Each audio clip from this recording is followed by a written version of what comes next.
बारिश के दौरान आपको रोड पर पानी बहता हुआ नज़र आता है।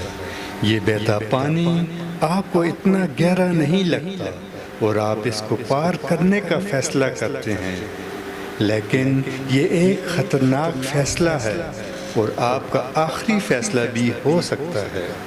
सिर्फ 12 इंच गहरा पानी एक छोटी गाड़ी को अपने साथ बहा के ले जा सकता है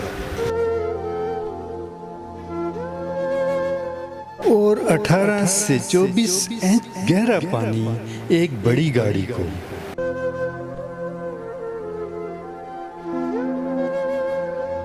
सैलाब के दौरान आधी से ज्यादा अमवात गाड़ियों के बह जाने से होती है।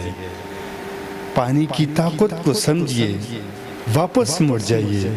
गाड़ी में बह जाने से बेहतर वापस मुड़ जाना है। खदारा एहतियात कीजिए।